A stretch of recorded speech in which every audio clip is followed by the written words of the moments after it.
Oh yeah. Right. I suppose we do the old official bit.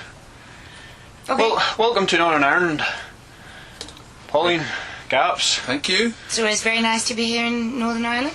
Yep. I might say so. Yes. It wasn't that long ago you were over. You it was ages ago. Well, you used at the Cathedral Arts. Well, does it feel ages ago? That's true. We did do Cathedral Arts. You're right. And we came, I think, twice, didn't we? Then. You did. You came. Yes, you were over very quickly. And then we did something else. I forgot about that. I thought the last time we were here. A close friend of ours was sending you messages and encouraging you across.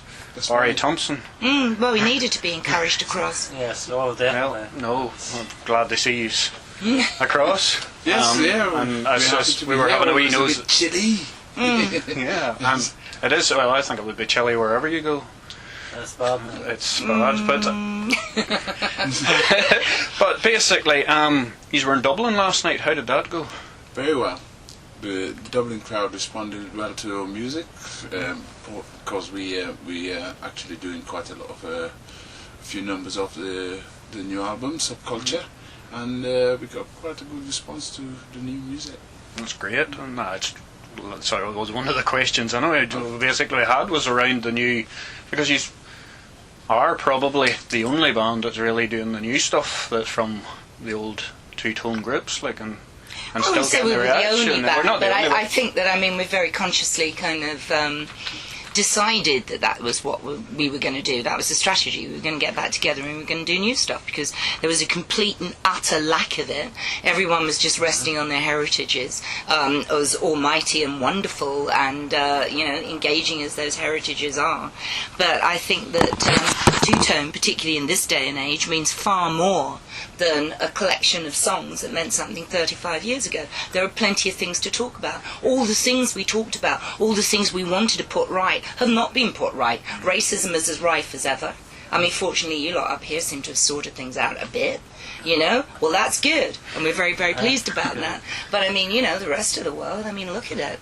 It's getting worse. It's getting worse. Yeah, it is getting worse. It's changed a bit and shifted a bit as to what the problems maybe used to be, but the same fundamental problems are still there. And I think it's an absolute dereliction of duty on the part of all two-tone bands not to address what those problems are and put something together and do a Dance Craze 2, something like that, something that is relevant to this time and incorporates everybody together. But no, they won't do it because they think their heritage is more important than what we should be doing, and that is furthering the cause of two-tone. And that, as far as Gaps and I are concerned, is exactly what we're trying to do. And we're doing that with We Are a Subculture. We know exactly what we are. You tell people what we are, what we're about, and how we think that two-tone ought to go forward, and that's it, Subculture.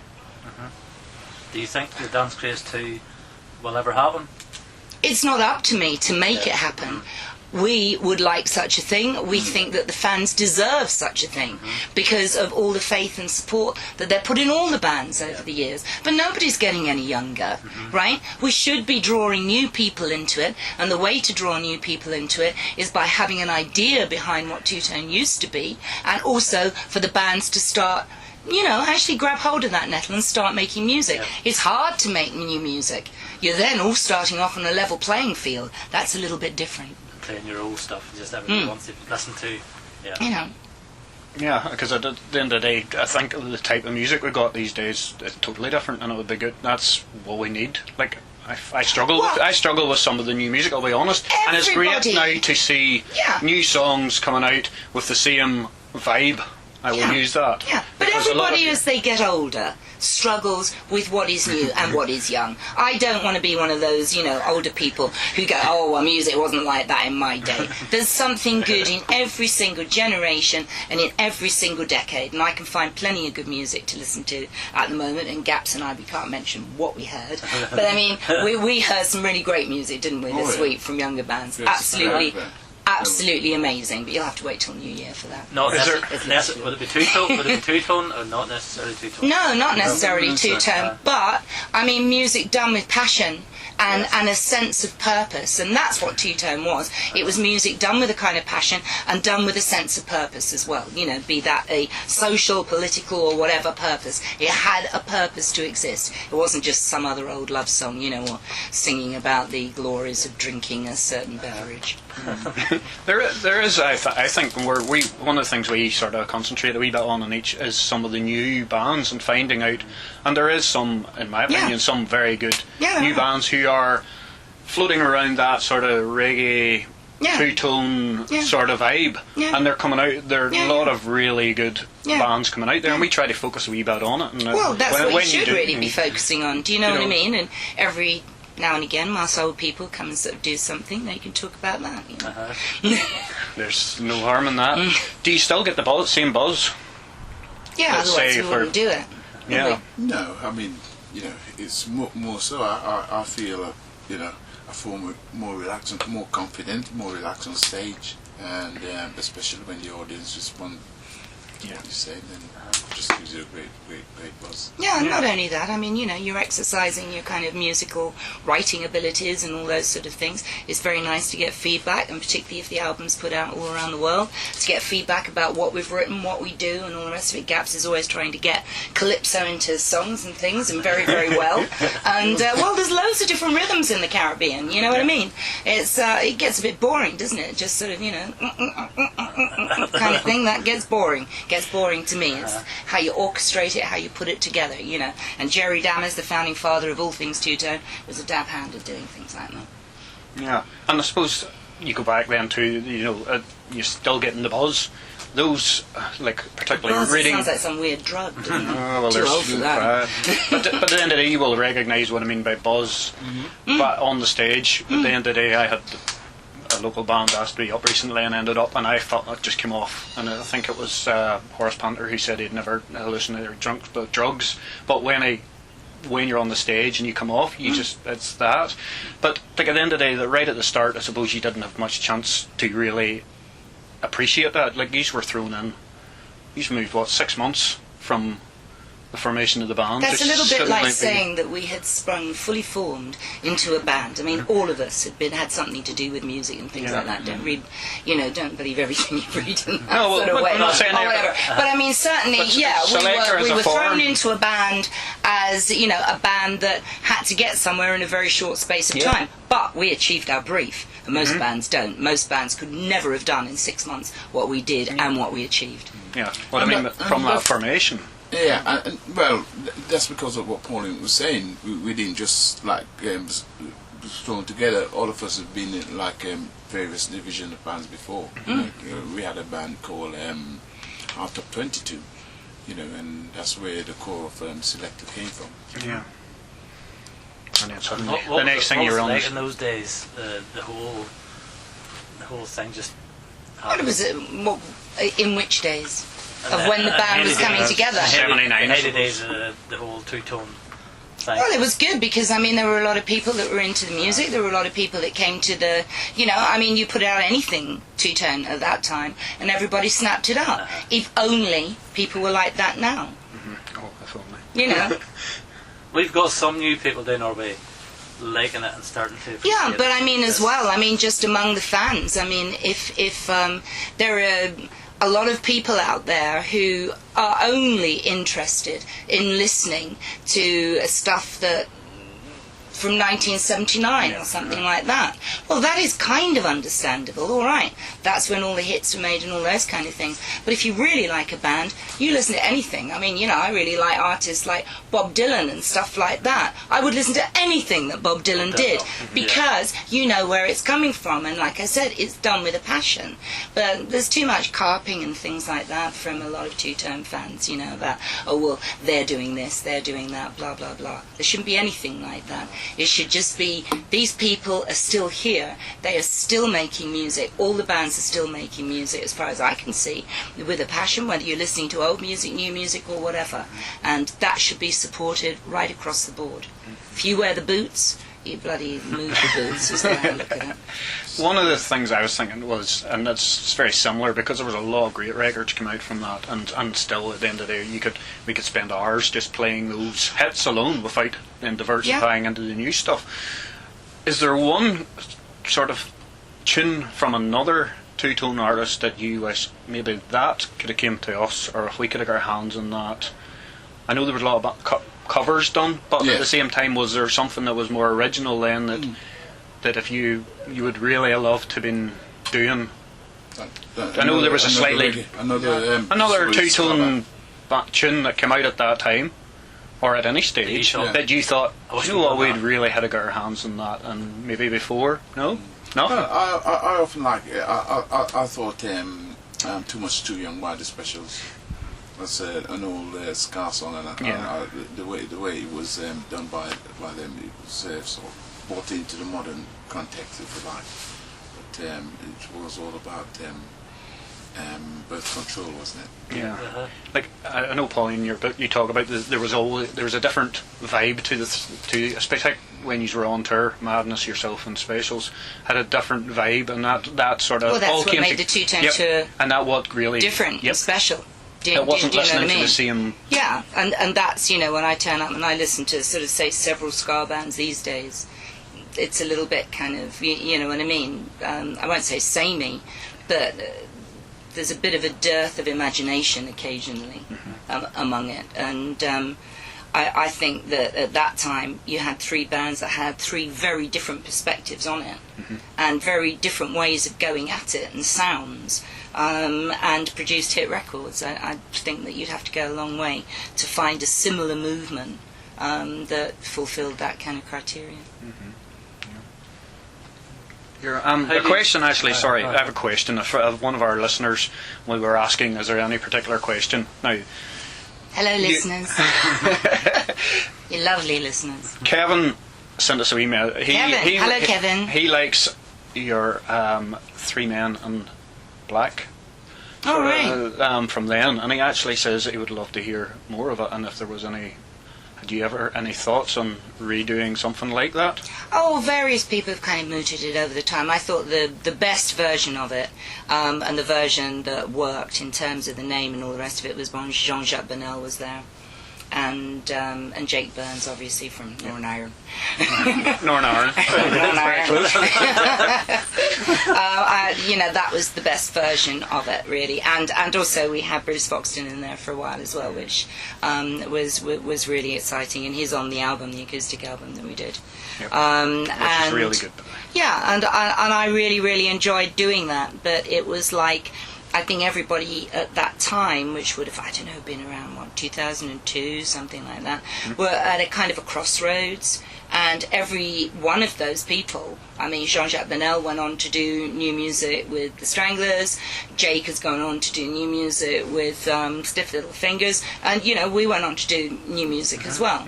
And I think that's quite interesting, that the chemistry between us, when we all came together, was to do this thing and say, yeah, we can do all these songs, we can do them any way you want them. But the main thing is to then take that off and then go do something else. And so if that version ever came back together again, yeah, I'd be interested. So it was that place and time was just perfect. That was for that to perfect, happen. yeah. After that, it was sort of, I don't know, the guy who was promoting it sort of got people in, Eric from Bay City Rollers, and it was there that I parted company really with it, I'm sorry. So I'm never a Bay City Rollers fan at the best of times. So he's a very lovely man, very, very nice man, but I'm sorry, I couldn't do that. You didn't like the turn? It's not that. I just can't be dealing with that, you know, sort of old biddies wanting to chuck their knickers up as sort of an They're still acoustic doing thing. it. It was like, yeah, they were. They're still doing It's, it. you know, fielding knickers was, and big knickers at that, was not something that I had in mind for my dotage. How do you keep up the energy that you show whenever you're... Well, Gaps runs 5 miles a day, and I do an enormous amount of housework. Which is Conversation is Well, that's what I found, though, the energy that night and that last year in June. No, we're very fit, you know. Brilliant. Yeah, you just have to keep yourself fit, don't you? just keep yourself fit. Yeah. You know, if you want to drink like a fish, like, I'm not mentioning, you know, who or whatever, but I mean, if you do, and I mean, if every cake shop you pass just has to be sort of emptied, then obviously you're going to find it a bit difficult to move around on stage, aren't you? You know, we don't do that. Have you a favourite song from... A favourite song? From any time? From any time. Have you one that just... What's yours? I don't know, I've got various from different genres of music, you know. I think he means yours. In yours. Oh, I like a lot. Okay. I also. I thought you meant my favourite song of all time. Gas likes all kinds of weird So stuff. do I. I like a lot of music. I don't know. You know, I mean, you know, some. I'm a man of the 60s music. I quite like. You know, so I get various tunes come into my head, and I just hum them, and you know. Yeah. But back to a favourite. I don't know. I quite like a song from the second album, I suppose. Who likes facing situations? That would be one. Listen to that later.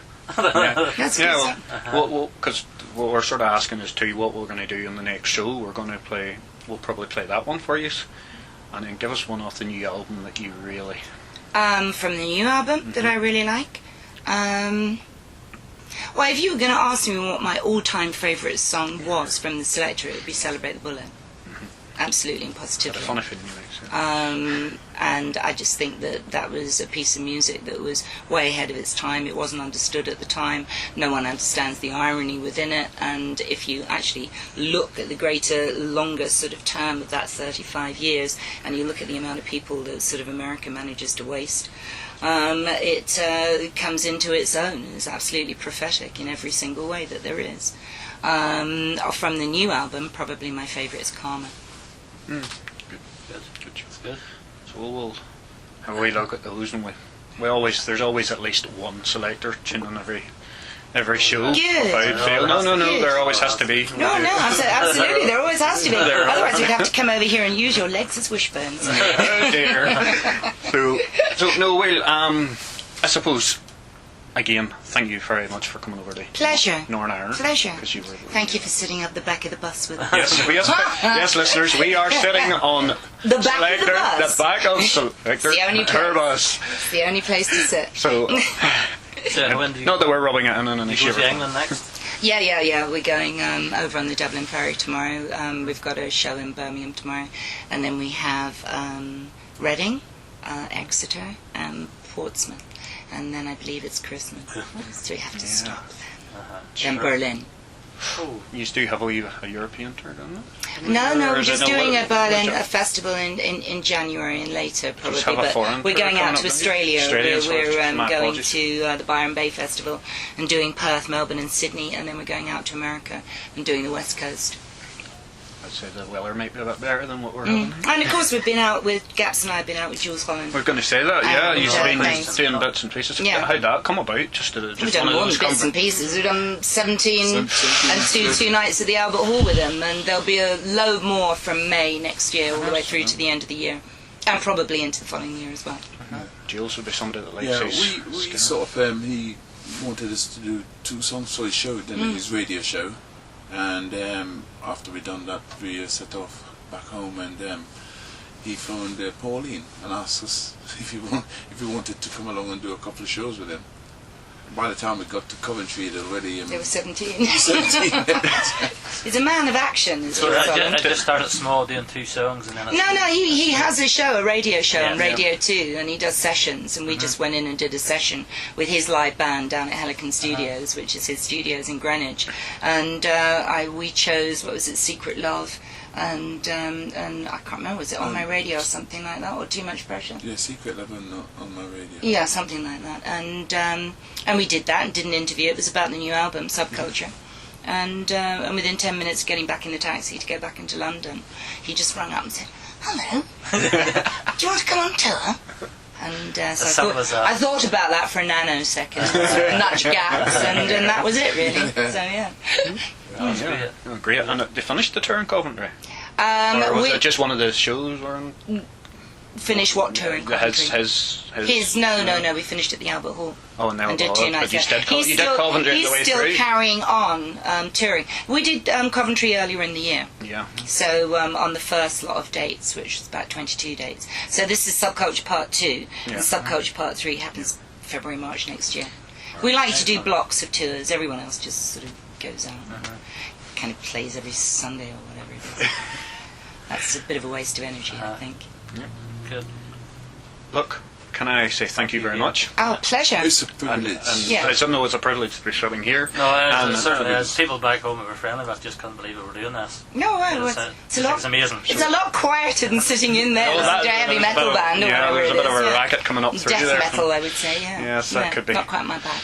No, No, it wouldn't be. definitely not. Wouldn't be all of ours. So Well, I hope you enjoy later. yes, And, we will. Don't and worry. to all the Northern Ireland fans, thank you very much for all the support that you've given us for all these years. And it is a pleasure, and like Gab says, it's a privilege too.